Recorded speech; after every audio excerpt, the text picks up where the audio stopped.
अखिल ब्रह्मांड नियंता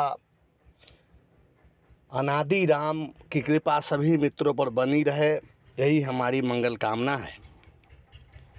आज मैं सद्गुरु कबीर साहब द्वारा रचित बीजक ग्रंथ के कहरा 7 का विवेचन आप लोगों के समक्ष प्रस्तुत करेंगे। बीजक सद्गुरु कबीर साहब की वाणी का मूल स्रोत है। बीजक का अध्ययन विश्लेषण करते समय कई विद्वानों ने बीजक की रचना को अप्रामाणिक साबित करने की कोशिश की है। बीजक में अध्यात्म के गूढ़ रहस्यों का खुलासा करती निर्मल गंगा बहती है। एक विदेशी विद्वान ने तो यहाँ तक कह दिया कि बीजक कबीर साहब की रचना हो ही नहीं सकती, क्योंकि बीजक की रामायणियों में अध्यात्म का अत्यंत गूढ़ रहस्य छिपा है। कबीर साहब पढ़े लिखे तो थे नहीं, फिर इतनी गहरी और दार्शनिक रहस्यमयी रचना वे आखिर कैसे रच पाए। उस विदेशी विद्वानों ने कुछ रामायणियों पर घोर आश्चर्य व्यक्त किया है कि ऐसी रचनाएं तो वेदों, शास्त्रों और उपनिषदों में नहीं है। कबीर साहब का ज्ञान संवेदन मार्गी है। दरअसल तथ्यों और परंपरा की ठीक से जानकारी न होने के कारण उस विदेशी विद्वान ने बीजक की प्रामाणिकता पर संदेह दर्ज किया और कुतर्क का सहारा लिया। जीवन बीजक की रचना कबीर चौरा मठ के पुस्तकालय में बीजक के अनेक प्राचीन हस्तलेख अब भी सुरक्षित है।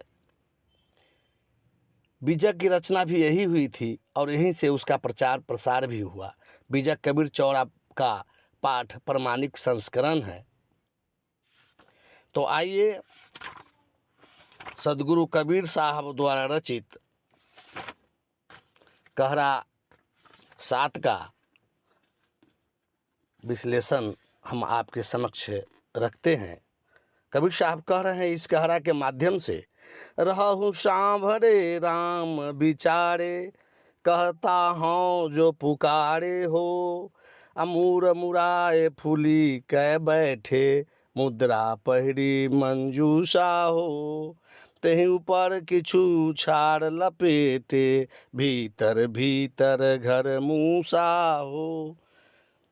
सदगुरु कबीर साहब कहते हैं कि रहूं संहारे राम विचारे, कहता हूँ जो पुकारो हो, कि मैं पुकार कर इस जीवात्मा, इस राम स्वरूप जीव को मैं कह रहा हूँ कि दोष दुर्गुणों विषय विकारों से अपने आप को संभाल कर रखो और राम का चिंतन मनन करते रहो। इसके बिना मुड़ मुड़ा कर, कानों में कुंडल पहनकर, अभिमान से भरकर गुफा में बैठे रहने से कुछ नहीं मिलने वाला है।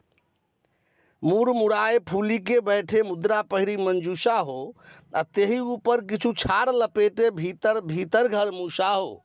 इसके अतिरिक्त कुछ भस्म भी शरीर में लपेटे हो, परंतु इससे कुछ भी लाभ नहीं, क्योंकि तृष्णा वासना आदि चोरों ने भीतर भीतर हृदय घर के विवेक धन को चुरा रहा है। सदगुरु कबीर साहब कहते हैं कि बेश बनाए क्या हुआ जो मन में न आचार, दुर्गुण को त्याग और राम का भजन कर, बस यही असली तथ्य है, इसके बिना सब व्यर्थ है।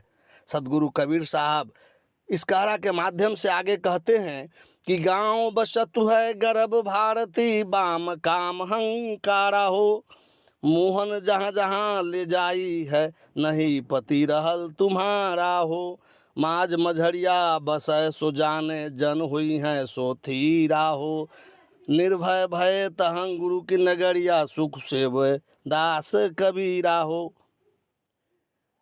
तुम इस शरीर रूपी ग्राम में भारती, गिरी, त्रिवेदी, द्विवेदी आदि पदवियों का गर्व बना लिए हो, परंतु तुम्हारे सभी काम साधुता के उल्टे और अहंकार युक्त है।